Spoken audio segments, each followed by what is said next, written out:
I'd like to call to order this regular session of the Common Council for Wednesday, October 16th, 2024. Will the clerk please call the roll?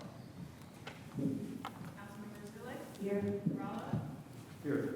Ruff. Here. Piedmont Smith. Here. Strasburg. Here. Asari. Here. Daly. Here. Thank you. Thank you.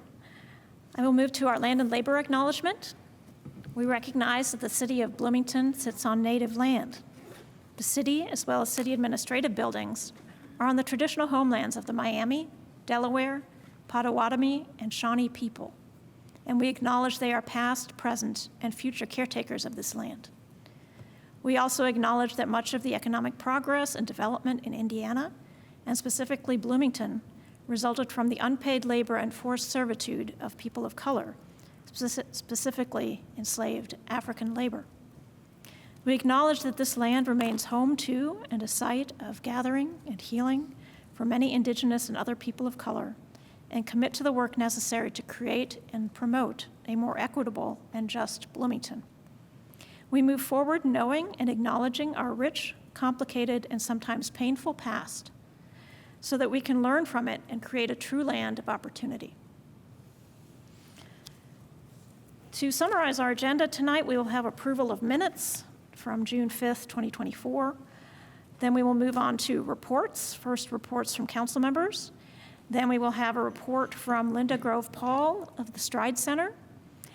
Then we will move to reports from council committees. I actually don't think we have any, so we could then move to reports from the public, which is the first part of the meeting where members of the public are invited to give comments on items that are not on the agenda. Then we will move to appointments to boards and commissions. And then we have legislation for first readings, Ordinance 2024-23, to amend Title 15 of the Bloomington Municipal Code entitled Vehicles and Traffic, regarding amending Section 15.12.010, stop intersections, to remove one stop intersection on 7th Street from Schedule A and to add one multi-stop intersection on 7th Street to Schedule B. Then we have Ordinance 2024-22 to fix the salaries of appointed deputies and employees of the Bloomington City Clerk for the City of Bloomington, Monroe County, Indiana for 2025. Then we will have Ordinance 2024-20, an ordinance to fix the salaries of appointed officers, non-union, and AFSCME employees for all departments of the City of Bloomington for 2025. And then the last item for first reading is Ordinance 2024-19, an ordinance fixing the salaries of officers and employees of the police and fire departments for the City of Bloomington for 2025. Then we will move on to legislation for second readings. We have Appropriation Ordinance 2024-08 to additionally appropriate from the Clerk's Office General Fund budget for personnel expenditures. Then we will have a second period of public comment on items not on the agenda. We will discuss any items of council scheduling and then adjourn. I would like to move to approve the minutes from June 5th, 2024 as revised and sent out via email earlier today. Second. Madam President, may I ask a question? Yes, Councilmember Rollo. So just for clarification, I just saw the amended minutes, Clerk Bolden, and it refers to the June 5th, 2024 meeting. It cites the municipal code where I submitted a statement of dissent, and but I don't see the statement attached to these minutes, but it is within the minutes. Is that correct? Yes, actually, I believe we sent you two emails. One was just the minutes, but then there was a second email that included your statement and a chronology of what happened with that piece of legislation. So. Oh, there it is. Yes, sir. I'm sorry, I didn't see that. There it is. Okay, thank you. My oversight. Thanks. Thank you. Any other comments on the minutes? Okay. All in favor of approval of the minutes, please say aye. Aye. Any opposed? Those minutes are approved. Thank you to the Office of the Clerk. Next, we will move on to reports from council members, and I'll start on my left with Councilmember Daley. No report tonight, thank you. Councilmember Asare, No report today, thank you. Councilmember Stossberg, Thank you. I do have just a short report. I want to make sure that everybody's aware that my constituent meeting is coming up this Saturday. Going back to I know that I was off schedule for a few months there due to extracurricular activities, but this Saturday we'll go back to on schedule again for third Saturdays of the month at 11 a.m. down the hall in the McCloskey room. So that is this Saturday, October 19th at 11 in person only. And I invite anybody who wants to join me at that to join me. And then the other thing that I wanted to report to my council colleagues is that at the Plan Commission meeting last week, a draft of the Safe Streets for All plan was forwarded to council with a positive recommendation. And I say a draft because of timing of when council meetings are and when Plan Commission meetings are and when the end of the year is. They wanted to get that in progress. There might still be, it looked like there were some citations that mostly needed to be updated, and Plan Commission should be able to see that in its final form on I think it's the 4th of November, which is the next meeting, and then the next Plan Commission meeting, and then it's set, I believe, to come before council hopefully on the 6th of November. I believe that is our council meeting date for that. So just to kind of give everybody an FYI, that would be an amendment essentially to our transportation plan to add that Safe Streets for All plan in there. So that is something to look forward to. Thanks. thank you. On my right, Councilmember Zulik, do you have a report tonight? Just a quick one. Just want to thank everyone who came out to our Bloomington cleanup day.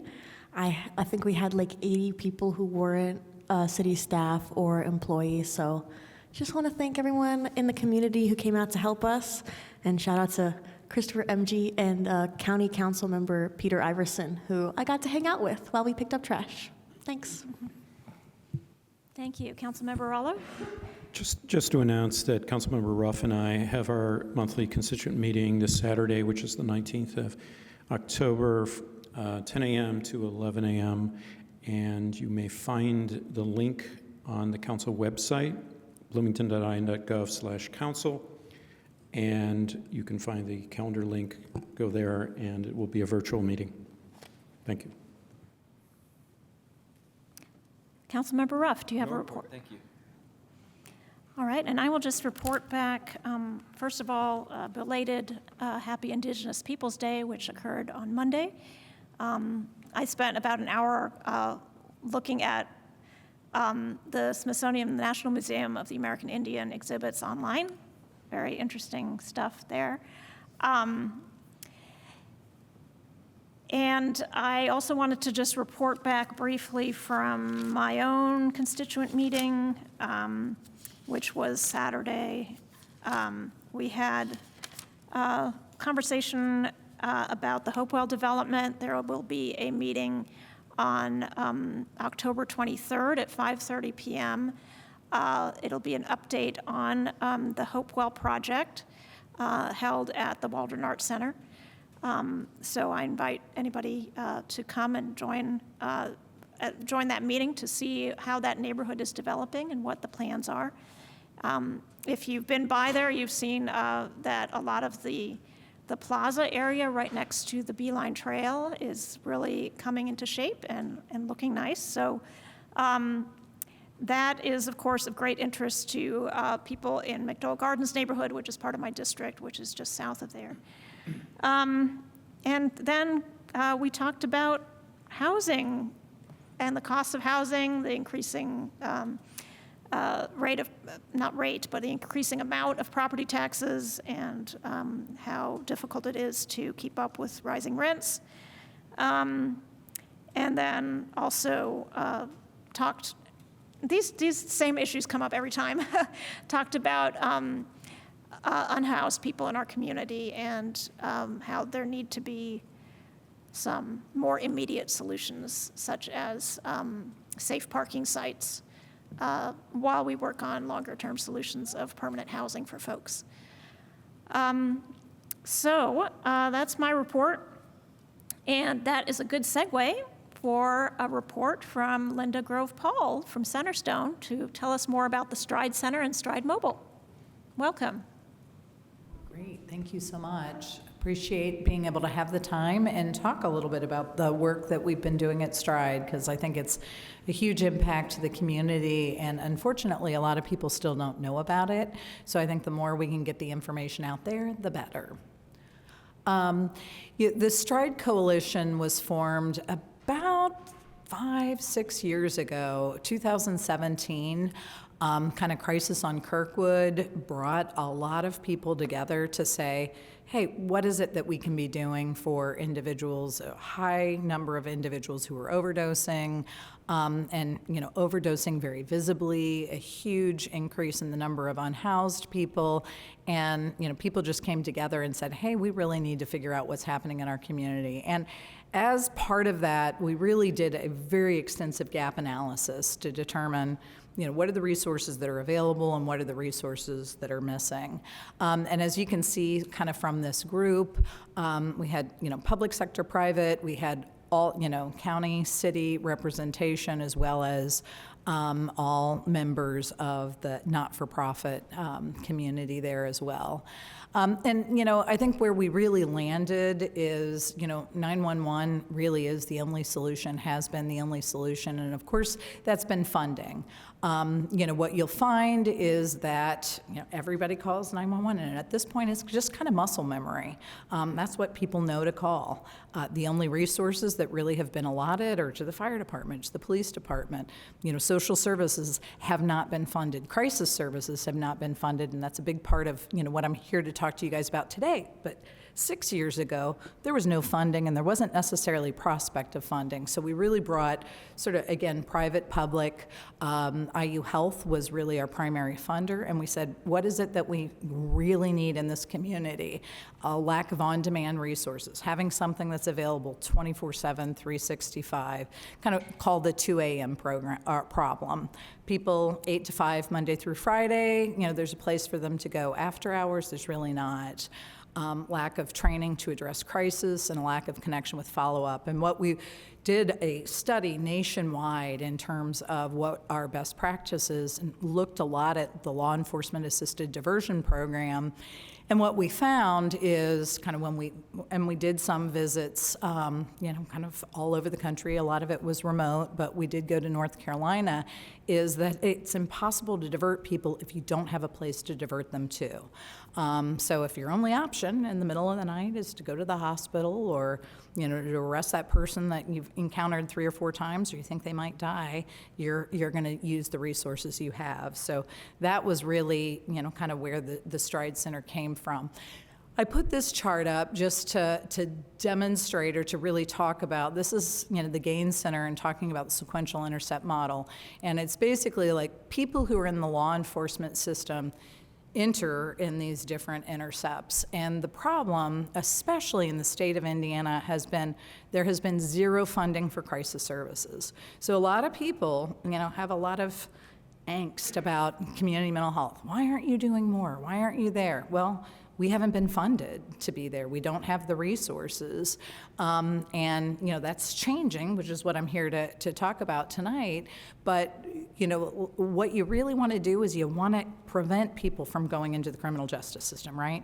You want to be able to get to them as early as you possibly can. The family member that's struggling with the adult who has serious mental illness, and may be throwing things around, and they're not sure what to do with them. Who do you call? You call 911, right? Or the parent who has a kid that says, the 12-year-old that's maybe hurting a younger sibling. You're calling child welfare. You're calling, people don't have the resources. There's not an alternative. So a lot of individuals are coming into the system. I bring this up because unless people really find out more about not only Stride but mobile, they don't have the opportunity to prevent getting into the system, right? Like, part of it is just making sure that people have access to the numbers to know people are available to help. And we're getting the word out more, but I've done lots of presentations with the Rotary Club. I say, how many people are familiar with Stride or Stride Mobile? And you get 2 or 3 people raising their hands. I think people in the community are aware of it, but other folks aren't. And then what you'll see in the data that I'm presenting is a lot of the people in, intercepts 3, 4, and 5 are the people that we're working with now. A lot of them are unhoused people. They're people with serious mental illness. They may be people coming out of jail or coming out of prison that need resources. And what we really want to do is make sure that people earlier on are able to connect to the services. So 988, big news, certainly in terms of our world, is to say, the federal government really has a level of commitment to saying, we want to make sure that people don't end up in the criminal justice system. We want to make sure that people get the help that they need. And 988 legislation, was kind of a beginning, and there's a lot of other, I don't have enough time to talk about the changes that are being made, but there are a lot of other really transformative changes that are happening, but they've established sort of this 988 call number. So you guys are all familiar with that, and that is really the someone to contact. So again, federally, it is, we want to make sure that we have the 3 components of crisis care. One is someone to contact. That's calling 988. So if you're in a crisis and you need to talk to somebody, you can pick up the phone and you can call that number. Someone to respond, that's mobile crisis. If you're in a crisis and it's not enough to just talk to somebody on the phone, you are in crisis right now, your kid is flipping, like, what do I do? I'm not sure, should I call 911? I don't think I should, but I don't know who else to call. You've got that mobile crisis number and a safe place for help, and that's where the Stride Center comes in. So from a funding perspective, the state of Indiana is committed to ensuring that funding is available for all 3 of these components. When we started Stride Center, that was not the case, right? We actually started before 988 legislation even happened, so we were sort of the model for the state because nobody else was doing what we were, and we knew we needed that place for help. So this just shows you've got an individual who's in crisis. They call the crisis line, they call 988. 80% of the time, and this is national data, that crisis is resolved by just talking to somebody on the phone, right? You just need to have help. You need support. You need to come up with a plan. Here's the things. Here's some resources that might be available to you. Sometimes, though, you need to call somebody to deploy. If that individual needs that, then at least 70% of the time it's resolved in the community without having to escalate or go someplace else. Our data is much higher than that. From a crisis facility like the Stride Center, saying at least 65% are discharged to the community as opposed to going to a higher level of care.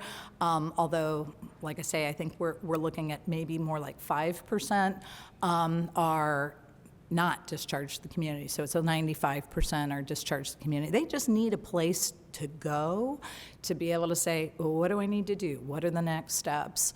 And then, really having that post-round wraparound. So following up with those individuals, which leads to decreased utilization of jail, ED. And again, it just leads to partnerships with all of these other individuals like law enforcement, the hospitals, and other providers. So what is the Stride Center? Stride Center is 24/7. It's right next door, right? Does everybody know where Stride Center is? You guys all know?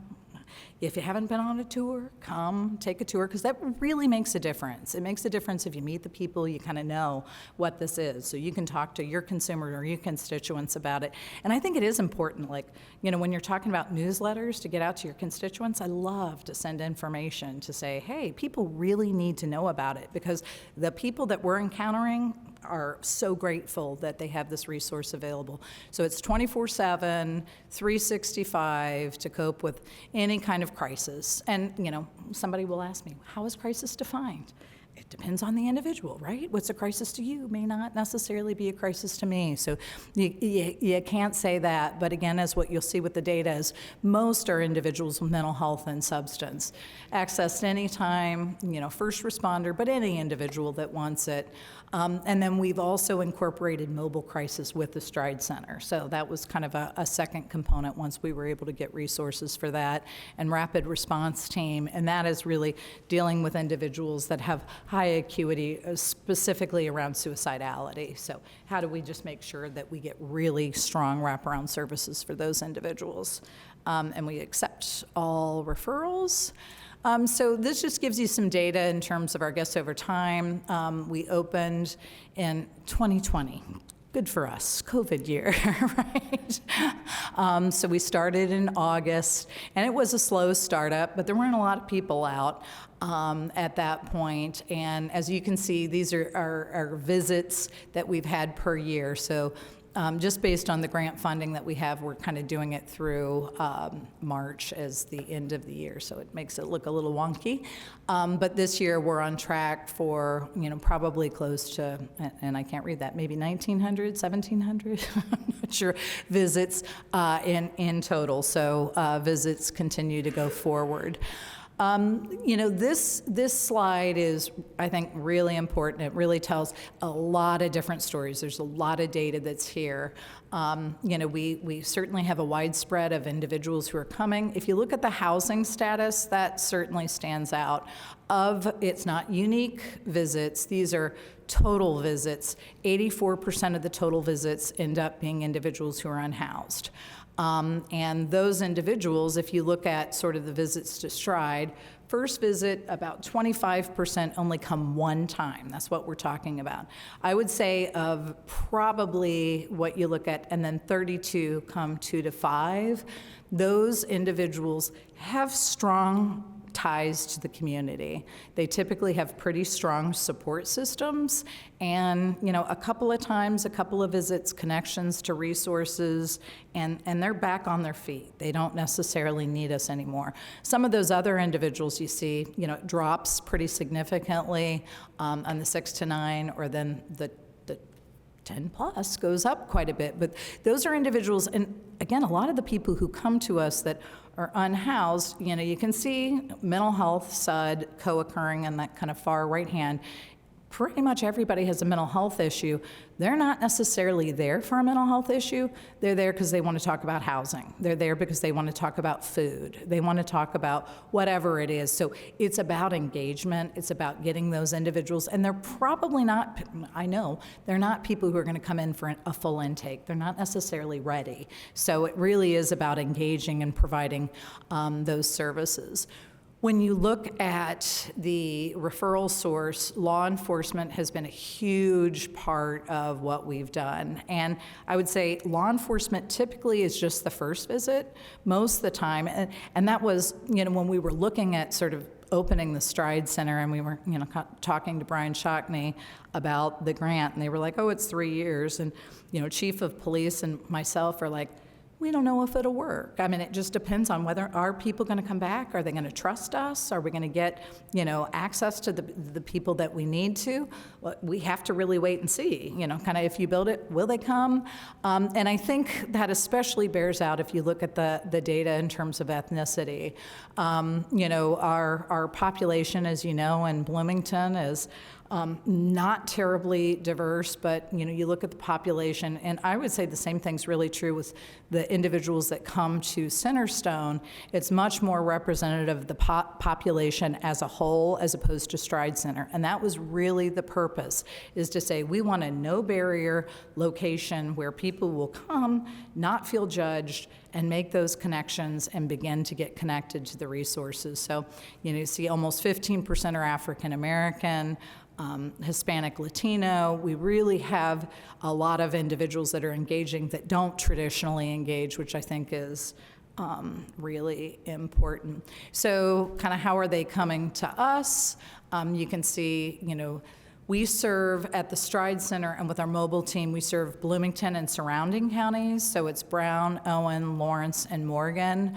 And as you can see, the vast majority of our guests come from Monroe, but we do have a smattering of other people. A lot of times, it might be Marion or Madison or someplace else. They're coming out of the jail, right? That's not where they define their home being. And we work really hard to get people back to where their support is.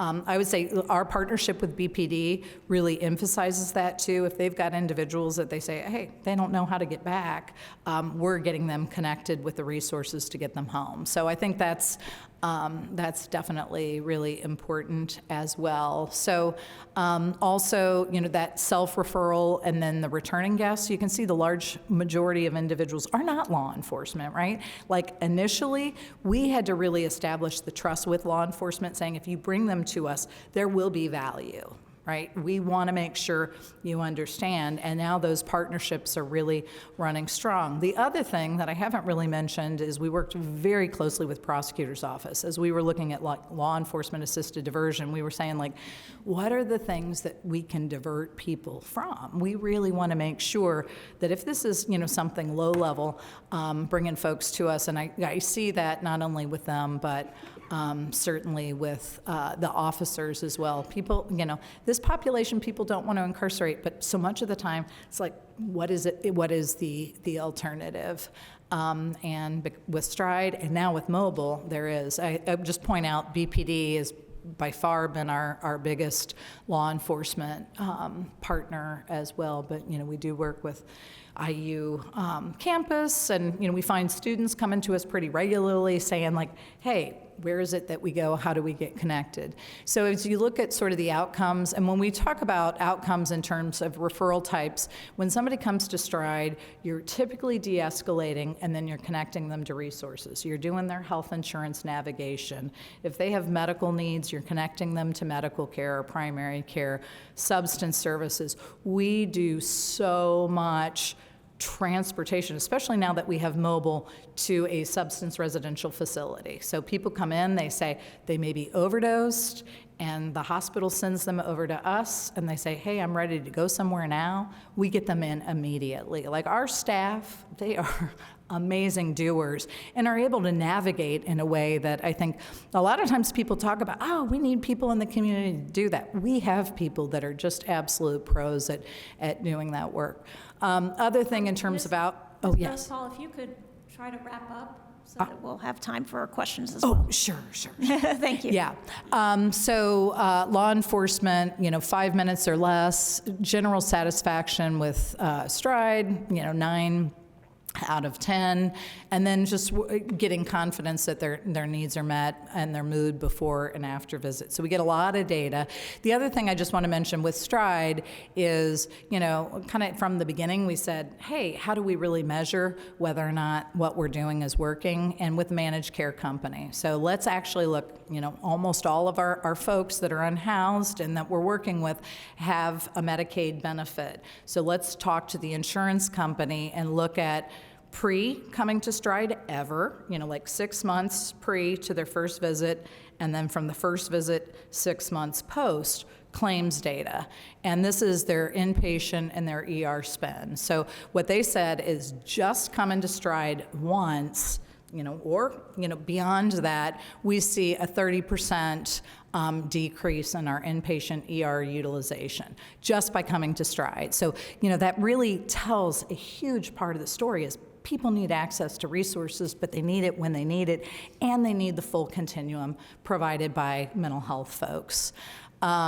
Mobile crisis, so this was sort of our second component that we started a year ago in January. There are teams of 2, crisis person and a peer, and, providing all of the resources that need to be provided there that are co-located at the Stride Center. What you can see is we've done over 1,000 mobile responses since we started, but I think it's really kind of the tip of the iceberg.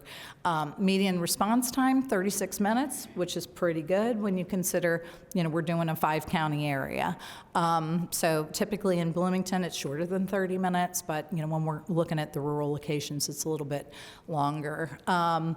So you can see kind of what we've done in terms of mobile responses, and then you look at the individuals, how many times they've come. So 597 have just done it once, 92 have done it twice, and so on. So that's how you get up to the number there. What shift people are calling in on, again, overwhelmingly, it's kind of like Stride Center. First shift tends to be the biggest. Second shift has grown a lot once people know about us.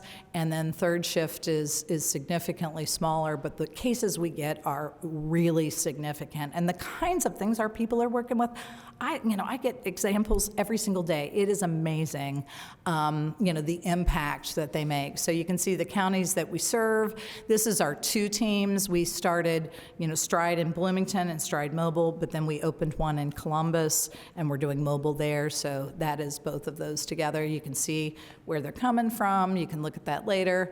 Demographics, so, roughly 10% are kids. Stride Center, 18 and older, but mobile is everybody. So anybody who's struggling can call us, and, we work really closely with the school system. They have social workers, but they're not there after hours or on the weekend. So, really have the same thing with DCS. And I will just skip over that. And then I think, the last thing really is just saying the acuity of the individuals that we're working with are really significant. So, most of these folks were screening for suicidality, diversion from law enforcement 98% of the time. So that's significant. The number of transports that we're providing is significant. So much of the time, people can't get to where they need to go. And we have, immediate orders into several psych hospitals, so we can do an emergency detention order and transport them immediately. So you really don't have any barriers for, folks getting in. So 621. If you could just wrap up, we're at the end. I am, Okay. yeah, mobile transports, and that's it. Thank you so much. I appreciate that. If there's no objection, let's extend the report period by 10 minutes so that we can do questions. Are there any questions from council members about Stride or Stride Mobile?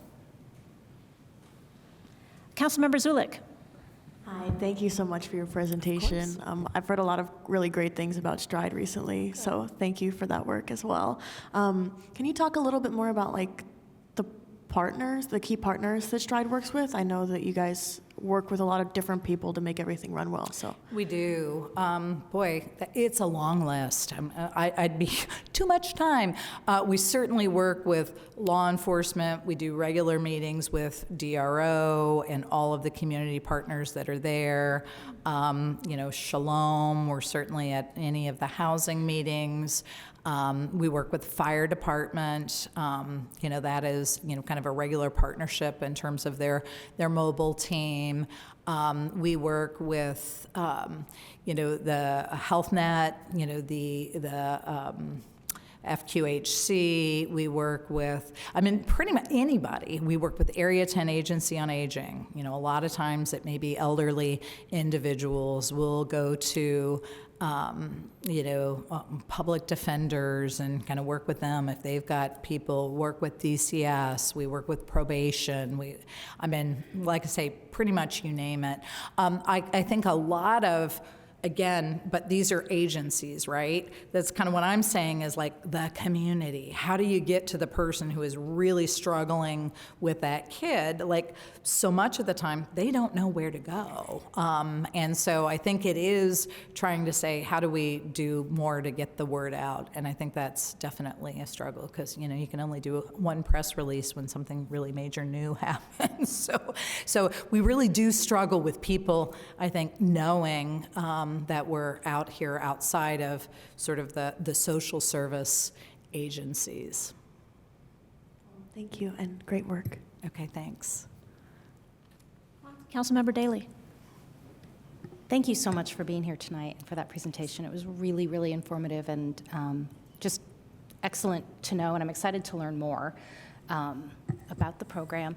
So my question is, regarding, you said you have a lot of wonderful people in place that can help refer and get people who are in crisis to where they need to be.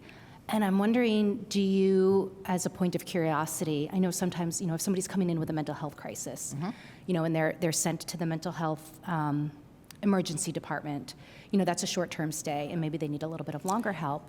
And I know that it's sometimes quite impossible to find a bed somewhere for somebody who needs a little more intensive attention than just that emergency department. Do you have connections there that can help people? Oh, we absolutely. When I'm talking about emergency detention, orders, and we do work with IU Health, and you'll kind of see, transports that are happening there, but their beds are so full, they're so at capacity. We'll work with Valley Vista, we work with Options, we work with Wellsprings, we're working with, and like I say, my people, if they need a residential bed, they are able to get there. Now, the problem with mental health is unique because substance residential has 28-day programs, right? That's significantly longer. So a lot of these folks are going to a facility where maybe they're there for a week, maybe they're there for 10 days, but we're doing wraparound services for those individuals, and we go pick them up. I mean, that's another thing. And we insist that we get all of the paperwork from them to know what is it that's happened. Oftentimes we're transporting, we're saying, hey, we want to have those records, and we're really connecting them. And I would say most of the time with individuals with the serious mental illness or serious other challenges that are happening, they need support in kind of all areas of their life, and really being able to help them, whether it's with housing or with their kids or childcare, really is supporting them with that. So it would be better to have more mental health resources, but I think we're very adept at getting people into the right place. Amazing. Thank you very much. Yeah, and I don't think you can say that in many communities. If you really want to get somebody someplace, go to Stride, because, you'll get them to the right location. Great. Wonderful. Thank you. You're welcome. You're welcome. For the presentation. I have, I guess it's really two questions, but I'll ask the first, and then I'm going to ask for permission for the follow-up question. The first question is just, what would you have council to do to support the work that you're doing, or to, are there particular pain points that we can address? I think, again, one of the biggest ones is getting information out to the community about the resources that are there and available. One of the things that I say to my staff, because they freak out, oh my gosh, we're so busy. And I was like, if you get the data to show how busy you are, then we can justify expanding, right?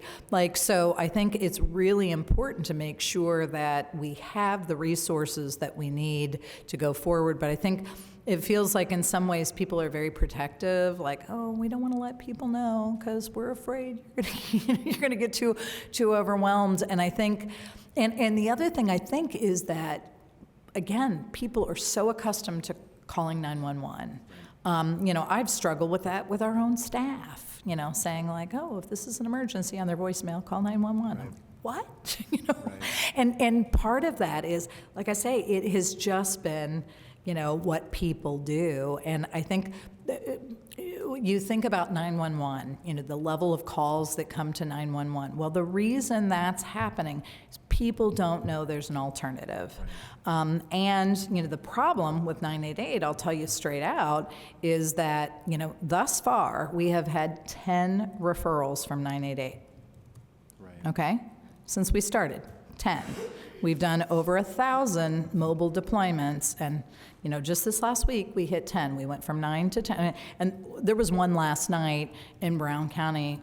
Active suicidality. They saved somebody's life, and you think about what are the consequences of just not getting that information out there? So I think it is really important that the community knows and sort of is able to rally around that. And you had a second, sorry, I don't know. May I ask a quick follow-up? If it's quick, we only have a few more minutes. So and perhaps this is something to talk about then later if it's not a quick question, but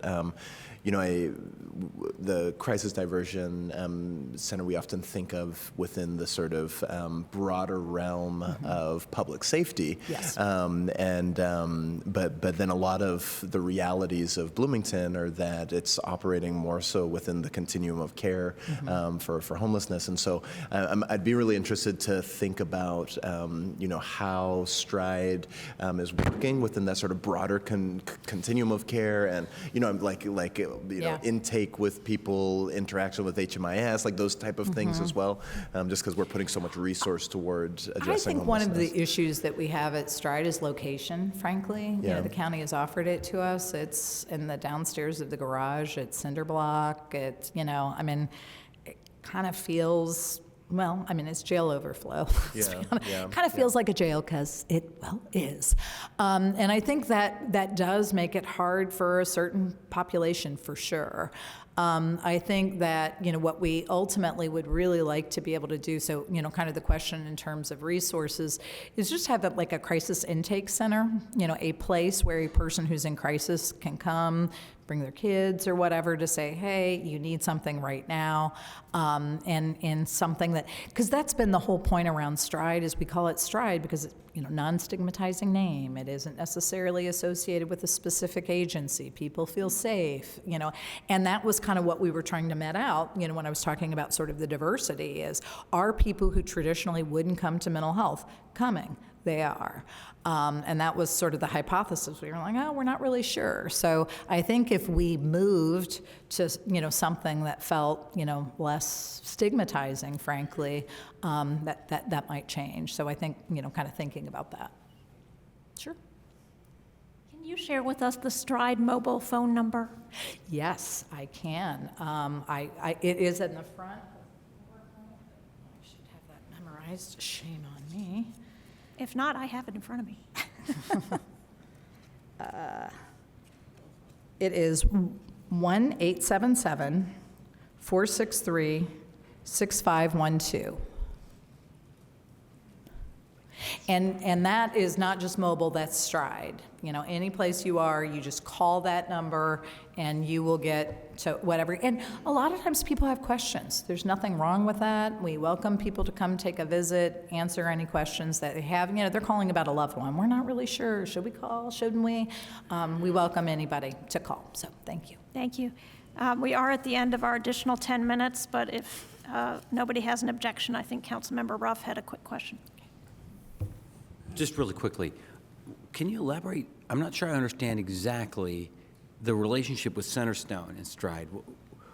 What is it exactly? Well, we're Centerstone, so all of the people that are providing the Stride services is Centerstone. So Stride, it was a coalition that came together, and then when we were looking at operating a crisis center, we were like, it really needs to be mental health individuals. So it is Centerstone that operates the Stride Center and Stride Mobile. All Centerstone employees. Okay, thank you. You're welcome. Thank you. Well, thank you so much, Ms. Grove Paul, for the information, and it was great. And everybody, let's try to publicize these excellent services among our constituents. Thank you. All right, next we will move on to, I don't believe there are any reports from council committees. So we'll move on to public comment on items not on the agenda. We have a maximum of 20 minutes for this section and 3 minutes per person. So if you have a comment on something that's not on our agenda tonight, you can come to the podium and be sure to write your name and then state your name, and you'll have up to 3 minutes. If you are joining us via Zoom, please use the raise hand function, which should be at the bottom of your screen under the reactions button. And then our council attorney can call on you.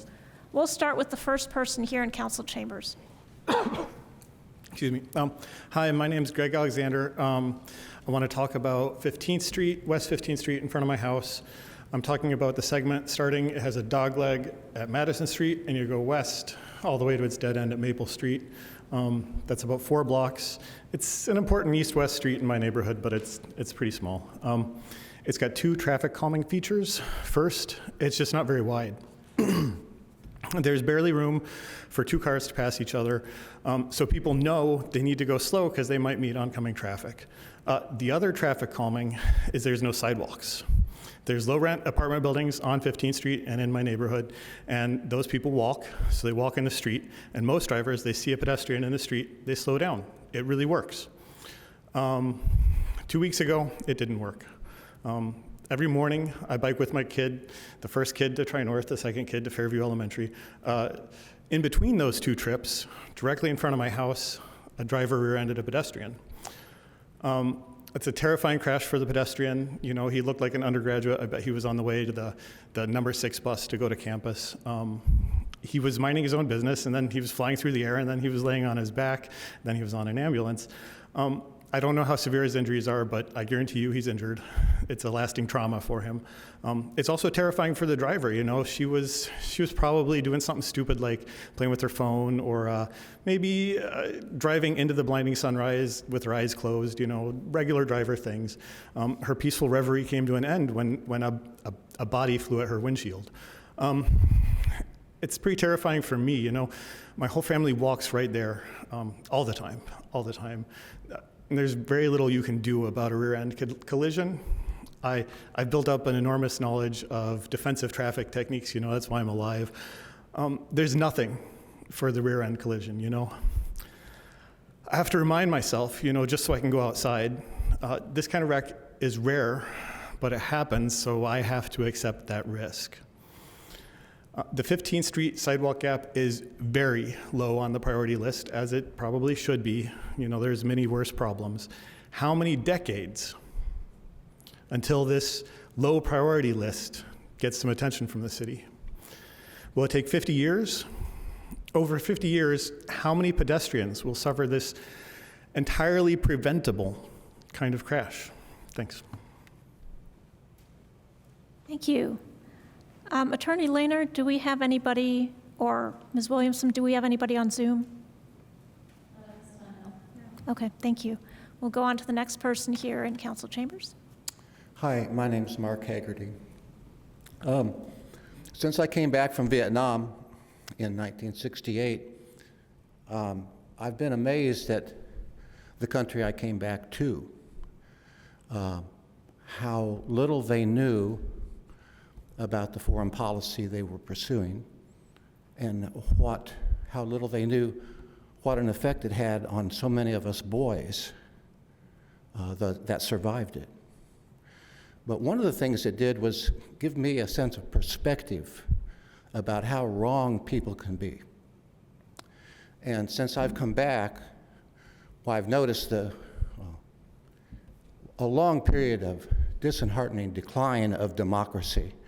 That the last election we had in this city, I had no opponents for any race, and I had no ability to say no, and I had no ability to write in a candidate. And if you want to call that a democracy, you might as well call it a landslide.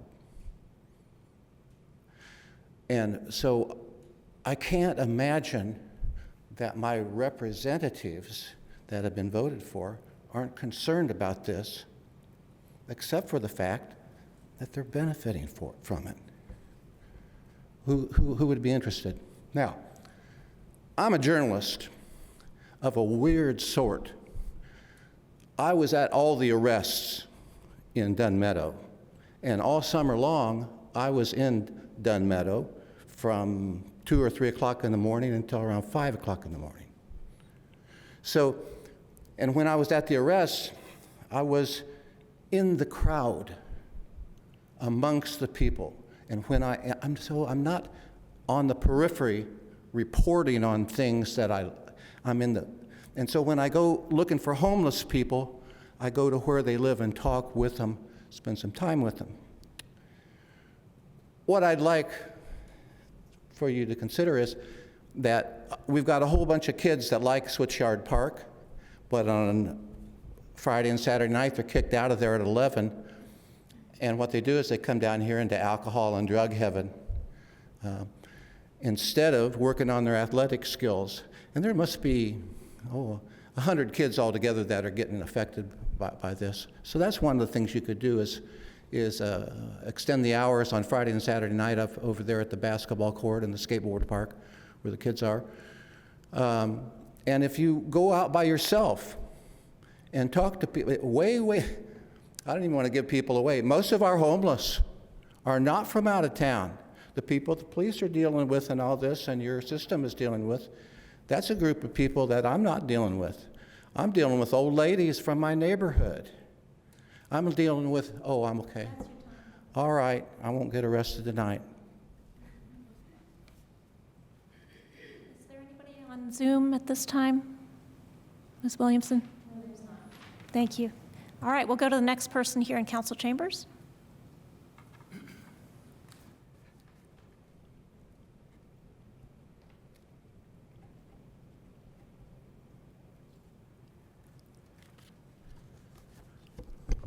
Hello, my name is Joe Davis. Thank you for your time and consideration of what I have to share. Next week, the CIB, the Capital Improvement Board, starts spending the taxpayers' money. They're going to go and present to the Redevelopment Council, or Commission, the RDC, a recommendation that the Doral, or Doral Hotel Group, be considered for as the purchaser, as a hotelier, for the Bunger and Robertson property just north of the existing convention center. This is proposed to be sold to the Doral or Doral Group for $7 million. This is public property that was purchased by our previous executive. It is public property. This public property is much more valuable than $7 million. This public property, just to be held, will in a short time, 5 years perhaps, be worth $15 or $20 million. This public property is best used to serve the public. We have heard numerous requests for further resources tonight. We, as a community, can use this property as well as the property that is proposed for the Monroe County Convention Center expansion. We can use both of these public properties to serve the needs of our citizenry. Why are we entertaining giving away this public wealth when we have, as a community, so much need? So much. Last night at the county's budget meeting, I read, and perhaps I didn't come across every line item, but $4.2 million of the county's budget goes just to maintain the existing convention center. Can you imagine what that will exponentially rise to if we do not let the people make this decision? Thank you. Thank you. Is there anybody else who would like to give public comment on items not on the agenda? Nobody on Zoom? Okay. We will move to appointments to boards and commissions. Do we have any recommendations this evening? Councilmember Daley. Yes, thank you. I move to make the following appointments to the Community Advisory on Public Safety Commission. For seat C1, Aaron McNeil. Seat C3, Sharon Wayne-Schilbaum. Seat C4, Robert Freeman Day. Seat C8, Zero Rose. All right, it's been moved and seconded that those 4 individuals be appointed to the CAPS Commission. Any questions or discussion? Councilmember Stossberg. Did you guys interview all 4 of these folks? Yes, we did. Can you tell us generally about their, anything about them that you felt like stood out? Gosh, I don't have my notes in front of me, but I know, yes, so. Or anybody else who was on the interview committee with you? I can't remember who I else know is. that Erin McNeil has a law background, and so she was very, what's the word I'm looking for? She was qualified, yes. Well, she was very knowledgeable about things that come up frequently on the CAPS Commission.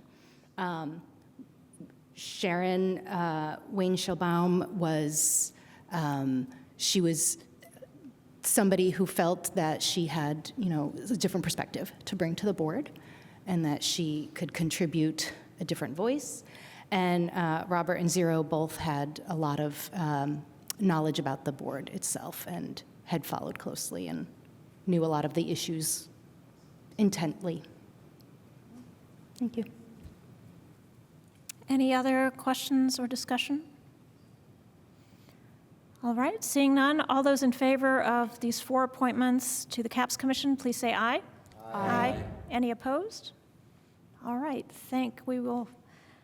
we thank those 4 individuals, and thank you to the clerk's office for their assistance with the interviews and communicating with the applicants. Any other appointments to boards and commissions? Okay, seeing none, we will move on to legislation for first readings. I would like to move ordinance 2024-23 be introduced and read by the clerk by title and synopsis only. Second.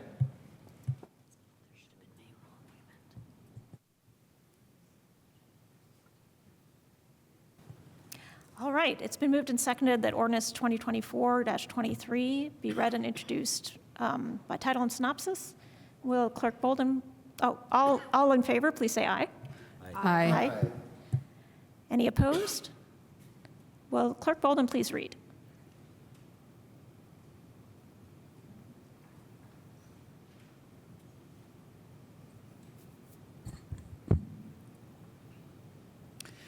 Ordinance 2024-23 to amend Title 15 of the Bloomington Municipal Code entitled, am I reading the correct one, y'all? 2024-23? Yes, okay, sorry. To amend Title 15 of the Bloomington Municipal Code entitled Vehicles and Traffic regarding amending Section 15.12.010, stop intersections, to remove one stop intersection on 7th Street from Schedule A and add one multi-stop intersection on 7th Street to Schedule B. The synopsis is as follows. This ordinance is sponsored by Councilmembers Flaherty, Rosenbarger, and Strasburg, and amends Title 15, Vehicles and Traffic of the Bloomington Municipal Code. The ordinance makes the following change: replaces one stop intersection with a multi-stop intersection along 7th Street at Dunn Street. Thank you, and that ordinance will go to a second reading on November 6th. I would like to move ordinance 2024-22 be introduced and read by the clerk by title and synopsis only. All right, all in favor, please say aye. Aye. Any opposed? Will the clerk please read? Ordinance 2024-22 to fix the salaries of appointed deputies and employees of the Bloomington City Clerk for the City of Bloomington, Monroe County, Indiana for the year 2025. The synopsis is as follows. This salary ordinance establishes the 2025 maximum salaries for Bloomington City Clerk employees. Thank you, and that ordinance will go to second reading along with the other 2 salary ordinances on October 30th. I would like to move ordinance 2024-20 be introduced and read by the clerk by title and synopsis only. Second. All in favor, please say aye. Aye. Any opposed? Will the clerk please read? Ordinance 2024-20, an ordinance to fix the salaries of appointed officers, non-union, and AFSCME employees for all the departments of the City of Bloomington, Monroe County, Indiana for the year 2025. Oh, the synopsis is as follows. Thank you, sorry. Ordinance 2024-20 sets the maximum 2025 salary for all appointed officers, non-union, and AFSCME employees for all the departments of the City of Bloomington. Thank you. I'd like to move ordinance 2024-19 be introduced and read by the clerk by title and synopsis only. Second. All those in favor, please say aye. Aye. Any opposed? Will the clerk please read? Ordinance 2024-19, an ordinance fixing the salaries of officers and employees of the police and fire departments for the City of Bloomington, Indiana for the year 2025. The synopsis is as follows. This ordinance sets the minimum and maximum salary rates for all sworn fire and police personnel for the year 2025 in accordance with council-approved collective bargaining agreements. Please note this ordinance was modified after distribution in the legislative packet, but before introduction at tonight's regular session. The modifications reflect various fixes and changes incorporated by the Human Resources Department after confirming with pertinent representatives from the police and fire departments.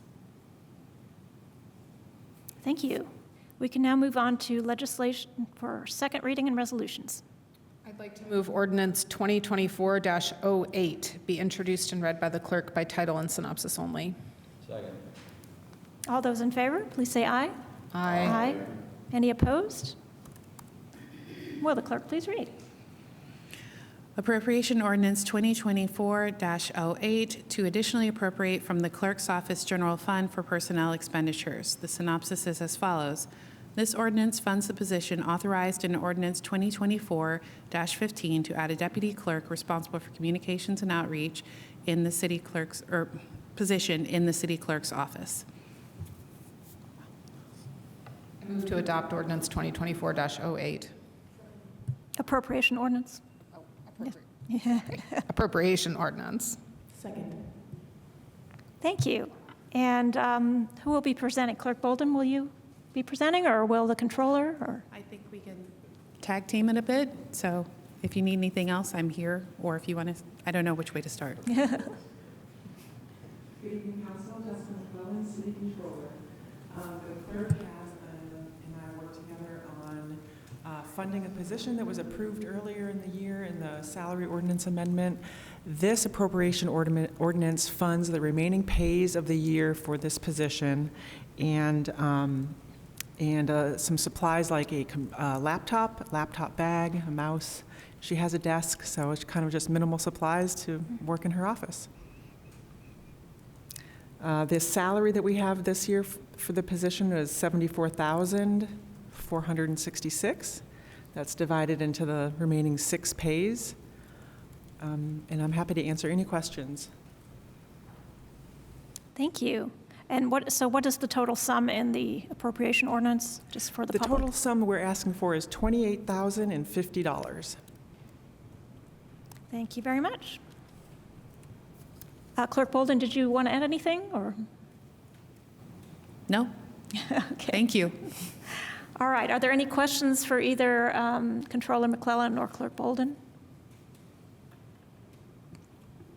Councilmember Strasburg. I'll just ask Clerk Bolden, do you have a hopeful hiring timeline for this position? I have posted the position. We're getting applications in, so we should be getting somebody hired. I mean, best case scenario for me would be within a few weeks, but I'm not going to rush it. It's better to hire the right person than have to go through the process of correcting. Okay, great. Thanks. Glad to know it's already posted. Any other questions? Seeing none, we'll go to the public. Is there any member of the public who would like to comment on Appropriation Ordinance 2024-08, funding the new deputy clerk position? Ms. Williamson, do you see any hands on Zoom? Thank you. I don't see anybody here in council chambers, so we'll come back to council members. Are there any final comments on this item? Okay, well, I will just say I'm very happy to get this funded, and I'm grateful to the clerk for moving forward with this position overall. It's something that the City Council requested in an effort to improve the process for boards and commissions. So I'm glad to approve. And with that, will the clerk please call the roll on Appropriation Ordinance 2024-08?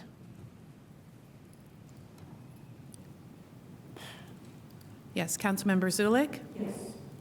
Rallo? Yes. Ruff? Yes. Piedmont Smith? Yes. Strasburg? Yes. Asari? Yes. Daley? Yes. Thank you, and thank you. Excellent. So that passes by a vote of 7-0. We now come to the second period of public comment on items not on tonight's agenda. If you are on Zoom and would like to comment on something that's not on our agenda tonight, you can use the raise hand function, which should be located at the bottom of your screen with the reactions tab. If you are here in council chambers, of course, we welcome you to come to the podium. I do not see anybody in chambers. I'm sorry, what did she say? There are no hands on Zoom, I think is what was said. Ms. Williamson, did you? One moment, please.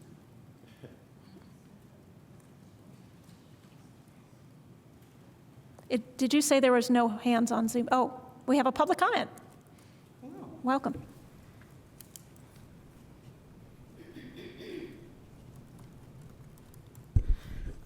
Good evening, council members. My name is Taylor Brown. I'm the Legislative Affairs Specialist for the Office of the Mayor. Technically, this wasn't listed on the agenda, so I'm going to go ahead and ask. There was supposed to be a appointment to the Historic Preservation Commission that was a mayoral appointee. And when I requested why that might have been left out, I was given a citation to the HPC Commission list. And I wasn't sure why that was, but I would love to get clarification. I'm not asking questions, I'm just making a statement. I would love to get clarification on that. All right, duly noted. Thank you. Thank you. Any other public comment? Anybody on Zoom? Thank you. Well, to address that public comment, I would just say that for any vote of council, somebody has to make a motion, and nobody wanted to make that motion. So we will confer with the mayor's office after the meeting, or, in the coming days. All right. Next, we will move on to matters of the council schedule, and I will just remind everybody that we do have a week off next week. October 23rd, there will not be a council meeting, although I encourage people to go to the Hopewell meeting at 5:30 instead at the Waldron Center. One moment, please.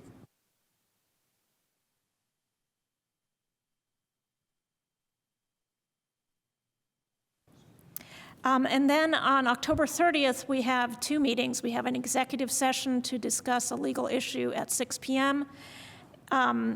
That's an executive session, so that is not open to the public. And then we have a special session at 6:30 p.m. To talk about and vote on the 3 salary ordinances that were introduced this evening, and also 3 collective bargaining agreements for the 3 unions that represent city staff. Those will be in the form of resolutions, so they will have a single hearing on the 30th, provided we are ready to vote on them that evening. Is there anything else, Council Attorney Lehner, as far as scheduling, or Ms. Williamson? Did I forget anything? There will be a lot to discuss and vote on the 30th. Yes. Between the collective bargaining contracts, agreements, and then the various ordinances for second readings. Right, as I mentioned. Yes. Yep. Yep, so we do have the salary ordinances already, and I would like to make a request of my colleagues to please send your questions about the salary ordinances in advance to Deputy Mayor Gretchen Knapp and HR Director Shar Paychak. Please send those along by 8 a.m. Monday, October 28th, so that they will have a chance to prepare answers and be ready with those answers at our meeting on the 30th. All right. If there's nothing else, yes, Attorney Lehner. Would it be possible for me to be copied on those questions as well? Just Yes, so I of course. could see what's coming up. Of course. So please, for your questions, send them Thank to you. Gretchen Knapp, Shar Paychak, and Lisa Lehner. Well, I think that's it for tonight, so we will adjourn.